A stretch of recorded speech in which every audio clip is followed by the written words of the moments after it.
علماء مشائخ کانفرنس میں حضرت نے یہ گفتگو نہیں کی کہ جو استثناء انہوں نے حاصل کیا ہے وہ غیر شرعی ہے۔ کوئی بھی آدمی چاہے جتنا بھی بڑا ہو اس کو قانون سے مستثنیٰ کرنے کی کوئی تک نہیں۔ کیا اس میں وہ چیزیں شامل ہیں جو عہدے کے دوران اس نے اقدامات کیے تھے اپنی ریاست کے حوالے سے، اپنے عہدے سے متعلق؟ کیا وہ کسی بھی آدمی کو شوٹ کر کے قتل کر دے، وہ بھی اس میں شامل ہے؟ عہدے سے پہلے اگر اس نے کوئی ایسی حرکت کی ہے، کیا وہ بھی شامل ہے؟ اس قرآن مجید میں 4 جگہوں میں اضطرار کا ذکر ہے۔ ضرورات تبیح المحظورات، اس ضرورت کی وجہ سے ممنوع چیزیں جائز ہو جاتی ہیں۔ اس پر بھی ہمارے علماء کرام کو غور کرنا چاہیے، وہ کون سی ضرورتیں ہیں جن کا اعتبار ہے۔ مافیاز کے اتنے بڑے یہاں سلسلے ہیں کہ ایک مافیا کے پیچھے دوسرا مافیا، اس کے پیچھے تیسرا مافیا، اور جس کو ٹھیک کرنے کے لیے آپ بات کریں گے وہ خود مافیا کا حصہ ہے، اور جس کے ذمے وہ کام لگائے گا وہ خود مافیا کا حصہ ہے۔ اور پھر مجموعی طور پہ ایک ہی ادارہ ہمارے پاس بچتا ہے، وہ افواج کا ادارہ ہے، لیکن اس ادارے کے خلاف جو مجموعی طور پہ پورا ماحول ہے، اس ماحول کو سامنے رکھتے ہوئے کیا کوئی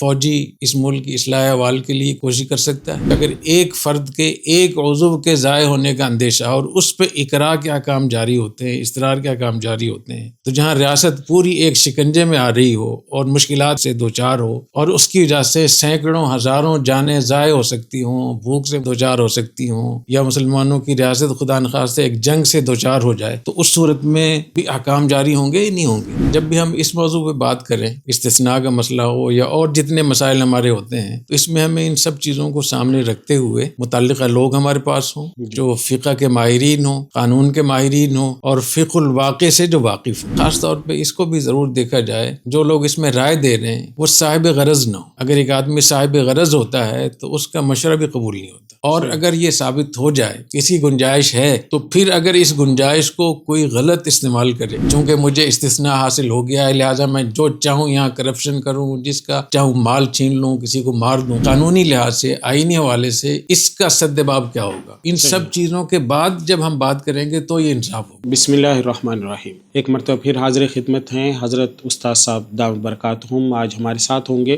اور وہ بہت سے سوالات جو ناظرین حضرت استاد صاحب دامت برکاتہم سے جاننا چاہتے ہیں ہمارے کمنٹس میں یا پرسنل میں مفتی عبدالرحیم صاحب حضرت استاد صاحب سے ان کے سوالات پوچھتے ہیں، تو ان کو لے کر آج ہم حضرت استاد صاحب کی خدمت میں حاضر ہوں گے اور ان سے ان کے جوابات جانیں گے۔ السلام علیکم۔ وعلیکم السلام ورحمۃ اللہ۔ حضرت آج سب سے پہلا سوال یہ حماد صاحب نے بہت طویل ایک سوال نامہ بھیجا ہے پاکستان کی موجودہ صورتحال اور جو فیلڈ مارشل صاحب کی ایکسٹینشن اور استثناء جو ان کو حاصل ہوا ہے اس کے حوالے سے۔ تو سب سے پہلا سوال تو علماء مشائخ جو کانفرنس ہے اس کے حوالے سے انہوں نے کیا ہے کہ علماء مشائخ کانفرنس میں جو حضرت استاد صاحب نے گفتگو کی ہے، فیلڈ مارشل صاحب کے فضائل بیان کیے گئے ہیں جس انداز میں، تو حضرت نے یہ گفتگو نہیں کی کہ جو استثناء انہوں نے حاصل کیا ہے وہ غیر شرعی ہے، قرآن و حدیث اس کے حوالے سے کیا کہتے ہیں۔ تو عوام میں جو ڈسکس ہو رہا ہے وہ پہلو ہو رہا ہے کہ جو استثناء حاصل ہوا ہے ہر قسم کے قانون یا قانونی چارہ جوئی سے اب ان کو استثناء حاصل ہو گیا فیلڈ مارشل صاحب کو، تو اس حوالے سے آپ کیا فرماتے ہیں؟ اور علماء کرام کا نے اس پر کیوں نہیں گفتگو کی علماء مشائخ کانفرنس میں؟ بسم اللہ الرحمن الرحیم۔ جزاک اللہ مولانا عبدالمنعم صاحب۔ ایک تو یہ کہ کب بولنا ہے اور کس موضوع پہ بولنا ہے، کتنا بولنا ہے، اس کا فیصلہ میں خود کروں گا۔ جی، لوگ مشورہ دے دیں، سوال بھی کر لیں، کوئی سوال کرنے پر کوئی پابندی نہیں ہے، لیکن جو ہمارے ہاں ایک ماحول بنا ہوا ہے کہ لوگ سوالات کرتے ہیں اور پھر لوگ ہر سوال کا جواب دینے کی کوشش کرتے ہیں، تو میں اس کو صحیح نہیں سمجھتا۔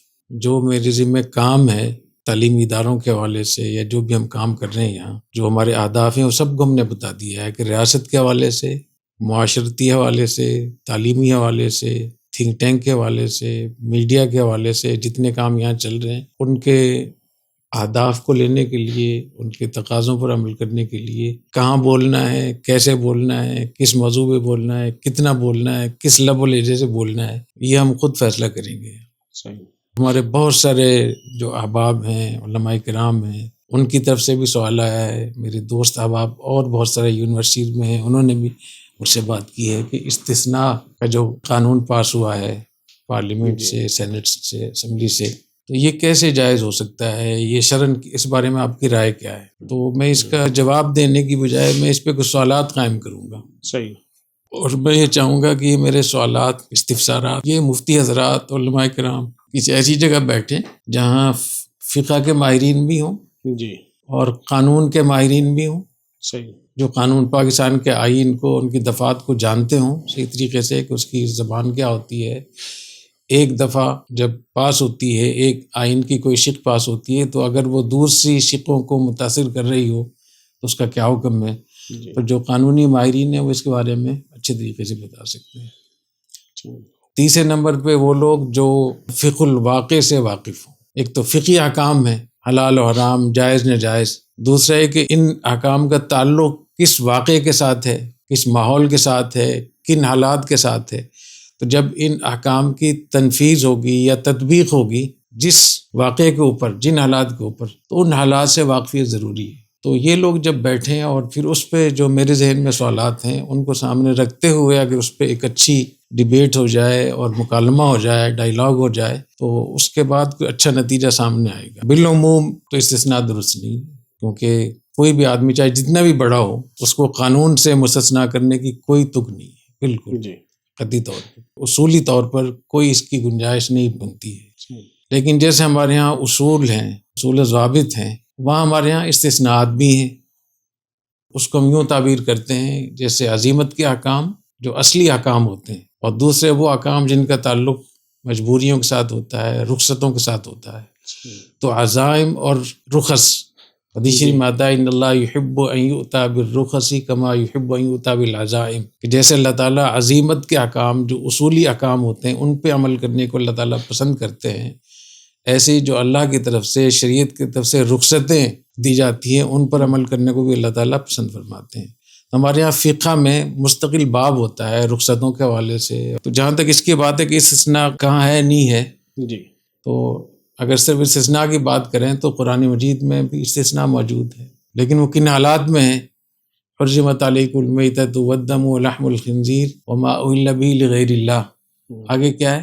فمن اضطر، غیر باغ، کہ اللہ تعالیٰ نے مردار کو حرام کیا ہے، خون کو حرام کیا ہے، خنزیر کے گوشت کو حرام کیا ہے، وما اہل بہ لغیر اللہ فمن اضطر، اور جو آدمی مجبور ہو جائے، جی پھر اس میں بھی استثناء ہے۔ جی استثناء سے بھی استثناء، یعنی دو شرطیں مزید ہیں۔ جی ایک یہ کہ وہ اس کو بہانہ نہ بنائے آگے غلط کام کرنے کی طرف، حرام تک پہنچنے کے لیے اس کو بہانہ نہ بنائے، اندر سے شوق رکھتا ہو، باہر سے بہانے بنا رہا ہو۔ اور دوسرے کہ جتنی اس کو اجازت دی گئی ہے اتنی ہی وہ اس کو استعمال کرے۔ الضروری یتقدر بقدر الضرور الا ما اضطررتم۔ تو قرآن مجید میں 4 جگہوں میں اضطرار کا ذکر ہے۔ سورہ بقرہ میں ہے، سورہ مائدہ میں ہے، سورہ انعام میں بھی ہے، اور سورہ نحل میں بھی ہے، صحیح، اور اس پہ بڑے احکام ہیں بہت زیادہ۔ اور سورہ نحل میں ایک اور استثناء بھی ہے، من کفر باللہ من بعد ایمانی الا من اکرہ وقلبہ مطمئن بالایمان ولکن من شرح بالکفر صدرا فعلیہم غضب من اللہ ولہم عذاب عظیم، کہ جو ایمان لانے کے بعد کفر اختیار کرتا ہے اس پہ اللہ تعالیٰ کا غضب ہے۔ ہاں اگر اس کو مجبور کر دیا جائے اور اس کے دل میں ایمان ہو تو پھر اس کو اکراہ کی وجہ سے کفر یا کلمہ کہنے کا گناہ نہیں ہوگا۔ تو اضطرار اور اکراہ کے احکام تو ہمارے فقہاء نے بہت تفصیل سے بیان کیے ہیں، مفسرین نے بہت بیان کیے ہیں، اس کو دیکھ لینا چاہیے۔ پہلا میرا ذہن میں تو یہ ہے کہ جب بھی مفتی حضرات بیٹھیں تو اضطرار اور اکراہ کے احکام کو ضرور دیکھیں۔ صحیح، بالعموم اضطرار اور اکراہ کی جو فقہاء نے جو تفسیر لکھی ہے وہ یہ کہ ایک آدمی کی جان جانے کا خطرہ ہو، کوئی آدمی کہتا ہے کہ یہ کلمہ کفر زبان سے نکالو جی ورنہ میں تمہیں گولی مارتا ہوں، یا اس کے ایک عضو کے تلف ہونے کا اندیشہ ہو کہ میں تمہاری انگلی کاٹ دوں گا، تمہارا ہاتھ کاٹ دوں گا، میں تمہارا پاؤں توڑ دوں گا، تو اگر ایک عضو کے ضائع ہونے کا اندیشہ ہو یا جان کا اندیشہ ہو تو اس صورت میں ایسا آدمی مکرہ ہے۔ جی اور اسی طریقے سے مضطر کی تفصیل بھی اس میں یہی ہے کہ اس کی جان جانے کا اندیشہ ہے تو پھر وہ حرام چیز کھا سکتا ہے وہ، تو یہ شخصی اکراہ ہے۔ صحیح، تو جب شخصی اکراہ میں اللہ تعالیٰ نے اتنی اجازت دی ہے تو جہاں ریاستی امور سے متعلق اضطرار اور اکراہ کی صورتحال ہو، جو ریاست اور جہاں بانی کے جو ماحول ہے اس میں اگر خدا نخواستہ اس قسم کی اکراہ کی شکل بن رہی ہے یا اضطرار کی شکل بن رہی ہے تو ہمارے مفتی حضرات کو، علماء کرام کو اس پہ غور کرنا چاہیے۔ صحیح، پھر اجتماعی نظم یا ریاست سے متعلق جو اکراہ ہوتا ہے یا اضطرار ہوتا ہے اس کی بھی 2 قسمیں ہوتی ہیں۔ ایک یقینی اضطرار ہوتا ہے، جی یقینی اقرار ہوتا ہے اور فوری، کہ اگر ایسا نہیں کیا تو ریاست کو نقصان ہو جائے گا، کروڑوں لوگوں کو نقصان ہو جائے گا، اور ایک یہ کہ ابھی تو نہیں ہوگا لیکن اگر اسی قسم کے حالات باقی رہے جی تو المظنون کالمتیقن، یہ بھی فقہ نے لکھا ہے کہ پھر آگے جو اس کے اوپر نتائج مرتب ہوں گے تباہی بربادی کے، وہ اتنے زیادہ ہوں گے کہ اگر ایک فرد کے ایک عضو کے ضائع ہونے کا اندیشہ اور اس پہ اقرار کے احکام جاری ہوتے ہیں، اصرار کے احکام جاری ہوتے ہیں، تو جہاں ریاست پوری ایک شکنجے میں آ رہی ہو اور مشکلات میں وہ سے دوچار ہو اور اس کی وجہ سے سینکڑوں ہزاروں جانیں ضائع ہو سکتی ہوں، بھوک سے دوچار ہو سکتی ہوں، یا اور ایسی کسی اس سے مبتلا ہو سکتی ہوں، یا مسلمانوں کی ریاست خدا نخواستہ ایک جنگ سے دوچار ہو جائے، تو اس صورت میں بھی احکام جاری ہوں گے یا نہیں ہوں گے۔ تیسرے نمبر پہ ضرورت، الضرورات تبیح المحظورات، اس ضرورت کی وجہ سے ممنوع چیزیں جائز ہو جاتی ہیں۔ اس پر بھی ہمارے علماء کرام کو غور کرنا چاہیے کہ ضرورت وہ کون سی ضرورتیں ہیں جن کا اعتبار ہے، اور وہ جو ممنوع چیزیں جائز ہو جاتی ہیں وہ کون سی معذورات کون سی ہیں اور ضرورات کیا ہیں، صحیح اور اباحت کا درجہ کیا ہے، کیا اباحت کا معنی جواز کے ہیں، جی یا اباحت کا معنی وجوب کے ہیں، یا فرض کے ہیں، یا کراہت کے ہیں۔ اس پر بھی ہمارے علماء کرام کو ہمیں بحث کرنا چاہیے۔ بحث ایسے ہی احون البلیتین، کہ جب کوئی شخص دو آزمائشوں سے دوچار ہو جائے جی کہ اس کے بعد دو ہی راستے بچتے ہیں اور ہر راستے میں نقصان ہے، ہر راستے میں آزمائش اور ابتلا ہے، جی تو اس وقت وہ کس کو اختیار کرے؟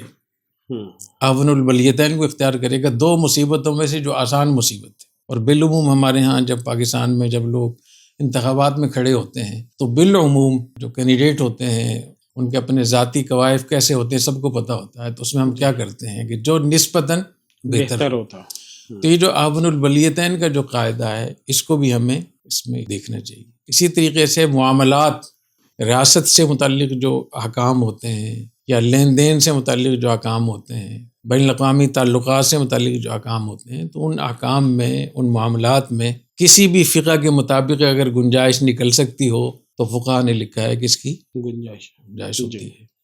ایسے ہی جو امور ایسے ہیں جو مجتہد فی ہیں، جس میں اجتہاد ہوا ہے مجتہدین کا، یا مختلف بھی ہیں جس میں علماء کا، مجتہدین کے جو محققین ہیں علماء، ان کا آپس میں اختلاف ہوا ہے، تو مجتہد فی مسئلے میں اور مختلف فی مسئلے میں شدت نہیں ہوتی، اس میں گنجائش نکلتی ہے۔ ایسے ہی ایمانیات کے بھی دو حصے ہیں، ایک ایمانیات اولیات ہیں، اللہ پر ایمان لانا، قرآن پہ ایمان لانا، آخرت پہ ایمان لانا، نبی کریم صلی اللہ علیہ وسلم کی ختم نبوت پہ ایمان لانا، حشر نشر پر، جنت جہنم پر۔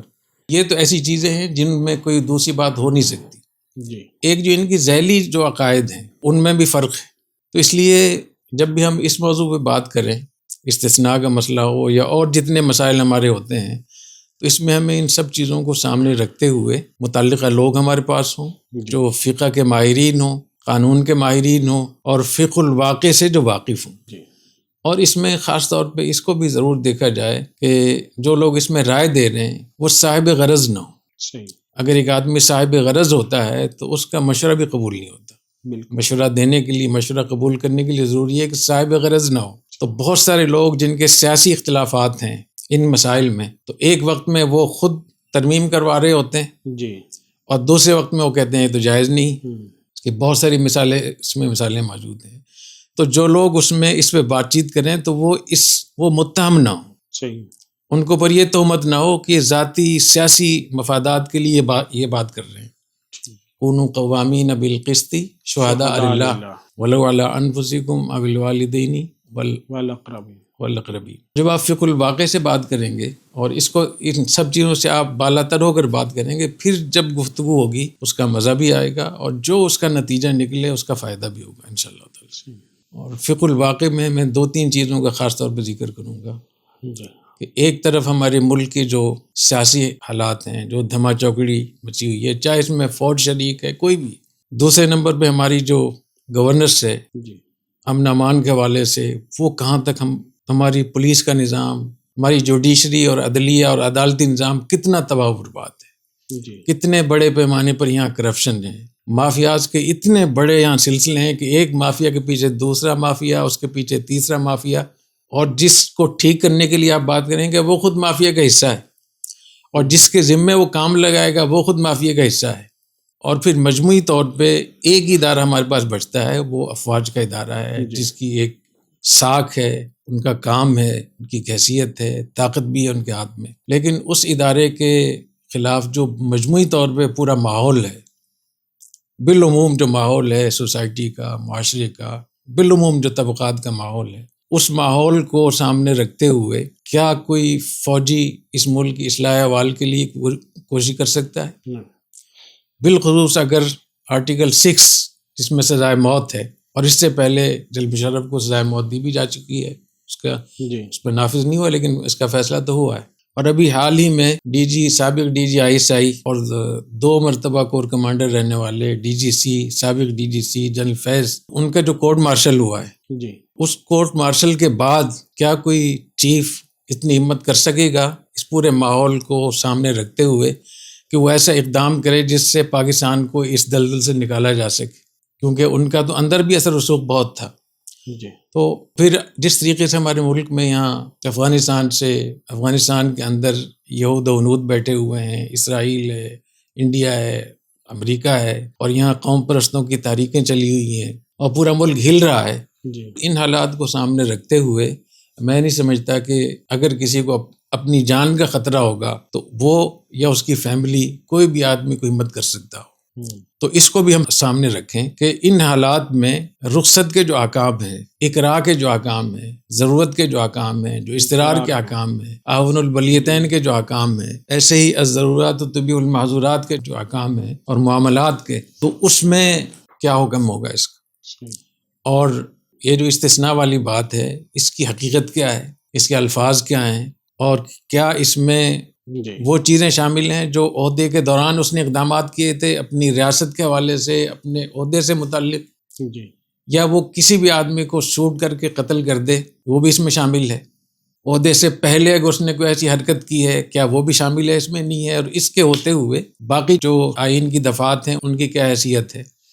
تو میرے خیال ان سب چیزوں کو سامنے رکھتے ہوئے پھر آگے حکم نکالیں گے. اور اگر یہ ثابت ہو جائے کسی گنجائش ہے، تو پھر اگر اس گنجائش کو کوئی غلط استعمال کرے کہ چونکہ مجھے استثناء حاصل ہو گیا ہے لہٰذا میں جو چاہوں یہاں کرپشن کروں، جس کا چاہوں مال چھین لوں، کسی کو مار دوں، تو پھر قانونی لحاظ سے، آئینی حوالے سے اس کا سدباب کیا ہوگا. تو اس کے سدباب پر بھی آگے بات چیت ہونی چاہیے. تو ان سب چیزوں کے بعد جب ہم بات کریں گے تو یہ انصاف ہوگا. جہاں تک فیلڈ مارشل صاحب کی بات ہے، جتنا میں ان کو جانتا ہوں، جو ان کی کردار ہے، جو ان کا پورا ان کا ماضی ہے، میرے خیال میں اس میں کوئی دو رائے نہیں ہے کہ وہ شفاف آدمی ہے، اخلاقی لحاظ سے بھی، مالی لحاظ سے بھی، اور اپنے ریاست کے حوالے سے بھی. تو اگر کوئی آدمی واقعتاً مخلص ہو اور وہ اس پہ کچھ کرنا چاہ رہا ہو، تو اس کو کیا ہماری ریاست، ہمارا آئین اس کو کتنا اختیار دے گا کام کرنے کے لیے، یا یہ ایسے ہی سلسلہ چلتا رہے اور ملک تباہی بربادی کی طرف جاتا رہے، اس کا کیا حکم ہوگا. تو میرے خیال میں اس پر تھوڑی ہمیں بات کرنی چاہیے. جب اس پہ تفصیل سے بات چیت ہوگی، میرا ارادہ ہے، اللہ مجھے توفیق دے، تو میں ان تینوں لوگوں کو ایک جگہ بلا کر، جو ہمارا تھنک ٹینک ہے CPRD، اس کے ماتحت ہم تھوڑی اس پہ بات چیت کر لیں. تو دیکھیں 1-2 مہینے میں شاید اس پہ ہم ایک اجلاس بلائیں، تو اس کے بعد میں کچھ بتا سکوں گا. دوسرا جو انہوں نے سوال کیا کہ آپ نے استثناء کے حوالے سے بات کیوں نہیں کی. جو اجلاس جس بات کے لیے ہوتا ہے تو اسی کو زیادہ مد نظر رکھا جاتا ہے، اور اگر ہر بات پہ مجھے بولنا پڑے تو میرے اپنے کے لیے کاموں کے لیے وقت نہیں بچے گا. اس ملک میں تو اتنی روزانہ ظلم بھی ہو رہا ہے، قتل و قتال ہو رہا ہے، یہاں چینہ جھپٹی ہو رہی ہے، کتنے غلط کام ہو رہے ہیں، تو ہر چیز پہ بولنا ضروری بھی نہیں ہے، نہ کسی کے بس میں ہے. اس کو دیکھا جاتا ہے کہ بولنے کا فائدہ ہوگا، نقصان ہو. خاص طور پہ اگر وہ ملک جو جنگ سے دوچار ہو اور وہ افواج جو حالت جنگ میں ہوں، اس وقت میں ایسی چیزوں کو اٹھانا جس سے لوگوں کے اندر نفرت پیدا ہو، لوگوں کے اندر مایوسی پیدا ہو، لوگ اپنی سپاہ کے خلاف، فوج کے خلاف ان کا ذہن ہو جائے اور اس سے دشمن فائدہ اٹھائیں، چاہے وہ خوارج ہوں، چاہے وہ BLA کے لوگ ہوں، چاہے وہ انڈیا ہو، چاہے وہ اسرائیل ہو، چاہے اور پڑوسی ممالک ہوں. تو میرا اس بارے میں قرآن حدیث کی روشنی میں شرعی لحاظ سے نقطہ نظر ہے کہ اگر کوئی غلط بات ہے تو اس کو سلیقے سے کہیں، لیکن اس طریقے سے نہ کہیں کہ اس سے دشمن فائدہ اٹھائے. اور آج کل جتنے ہمارے اجتماعات ہوتے ہیں، تقریریں ہو رہی ہیں، نوجوانوں کو مشتعل کیا جاتا ہے، مجھے اس پہ بہت زیادہ اس پہ تشویش ہے کہ ان اس کے نتیجے میں جو فائدہ اٹھا رہے ہیں وہ پاکستان کے دشمنوں کو فائدہ پہنچ رہا ہے. اب پاکستان کے دشمنوں کو باہر سے حملہ کرنے کی ضرورت نہیں. ہم روزانہ تقریریں کر کر کے نوجوانوں کو اسٹیٹ کے خلاف، فوج کے خلاف اتنا زیادہ مشتعل کر رہے ہیں کہ اب وہ ٹی ٹی پی ہو یا بی ایل اے ہو یا را ہو یا موساد ہو یا اور جتنے بھی پاکستان کے اسلام کے دشمن ہیں، ان کو نفری بھی یہاں سے مل رہی ہے، مین پاور بھی ان کو مل رہا ہے، مواقع بھی مل رہے ہیں. تو میں یہ سمجھتا ہوں کہ ایسے موقع پہ گفتگو میں تنقید کو سلیقے سے کرنا چاہیے. استاد صاحب، ابھی آج ایک کلپ لگا ہے جس میں حضرت استاد صاحب نے واقعہ سید سلمان گیلانی صاحب کا سنایا ہے، اور اس میں حسن نیت کے حوالے سے ایک میسیج بھی دیا ہے کہ بھٹو صاحب کو بھی انہوں نے دیکھا کہ جب وہ تحریک ختم نبوت سے متصل جو لوگ تھے اس تحریک کا حصہ تھے تو ان میں بھٹو صاحب بھی نظر آئے. وہاں پہ کمنٹس میں ایک صاحب نے لکھا ہے کہ استاد صاحب بھٹو صاحب کے بارے میں تو حسن نیت یا حسن ظن کا مشورہ دے رہے ہیں، لیکن جو ہم لوگ ہیں اعلاء کلمت اللہ کے لیے ہم مختلف باغی گروہوں کا حصہ بنے ہوئے ہیں، اسلام کی بالادستی کے لیے ٹی ٹی پی، خوارج وغیرہ کے جو مختلف گروپس ہیں ان کا حصہ بنے ہوئے ہیں، تو ہمیں آپ کیوں جہنمی قرار دیتے ہیں؟ ہمارے بارے میں حسن ظن کیوں نہیں رکھتے آپ؟ دیکھیے، یہ تو ایمانیات کا مسئلہ ہے نا، عقائد کا مسئلہ ہے. بھٹو کے ایمان کے حوالے سے تو کبھی ہم نے بات نہیں کی. عملی خرابیوں پر ہمیشہ بات ہوئی ہے. تو اگر کسی کے عمل کے حوالے سے مسئلہ ہے یہ تو اللہ تعالیٰ کو معلوم ہے کس کو اللہ تعالیٰ ایسے ہی معاف کر دیں.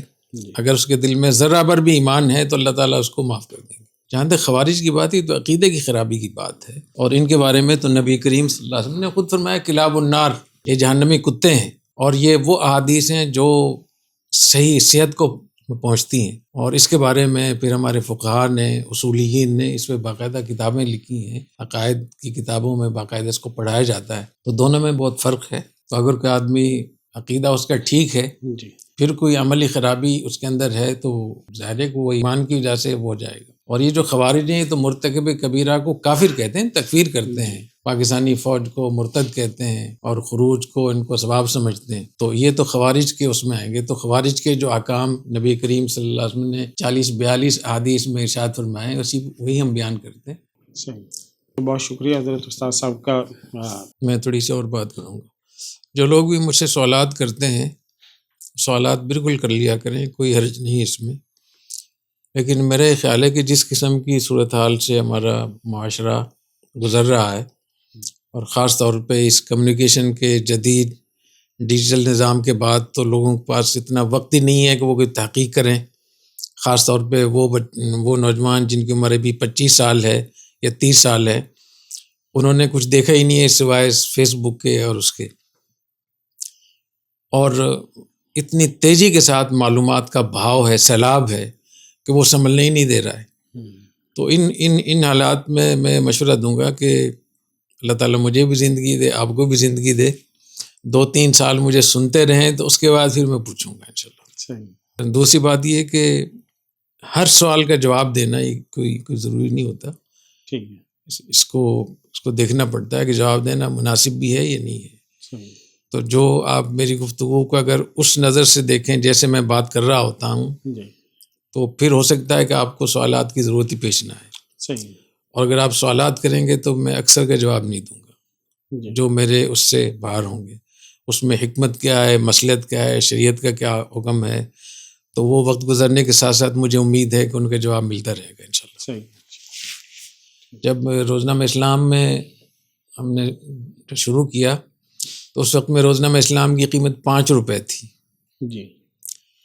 تو بہت سارے لوگ اس پہ ایسے سخت ہمیں میسج کرتے تھے، پیغام دیتے تھے، خطوط لکھتے تھے کہ آپ کی اتنی بڑی سرخی یہ ہونی چاہیے. سرخیاں بھی لوگ لکھ کر دیتے تھے. تو لوگ چاہتے تھے کہ 5 روپے میں امریکہ کو بھی تباہ کر دیں، روس کو بھی تباہ کرتے ہیں، پوری دنیا کو تہو بالا کر دیں. تو یہ انبیاء علیہ السلام کی جو سیرت ہے، اور خاص طور پہ نبی کریم صلی اللہ علیہ وسلم کی سیرت مبارکہ، اس میں تدبیر بھی ہے اور تدریج بھی ہے. تو یہ اس پہ چھوڑ دیں. اگر آپ کسی کو مخلص سمجھتے ہیں وہ حسن ظن رکھیں کہ کوئی نہ کوئی اس میں کوئی حکمت ہوگی، اور ہو سکتا ہے کہ وقت گزرنے کے ساتھ ہمیں سمجھ میں بھی آ جائے. بہت شکریہ حضرت استاد صاحب کا. ناظرین، آپ کے ذہن میں کوئی سوال ہو تو کمنٹس میں ضرور لکھیے گا. انشاءاللہ حضرت استاد صاحب تک وہ سوال پہنچے گا، اور ہم کوشش کریں گے کہ حضرت سے اسی طرح کی ایک نشست میں اس کا جواب بھی معلوم کریں اور آپ تک وہ پہنچائیں. تو تب تک کے لیے اجازت دیجیے. اللہ حافظ.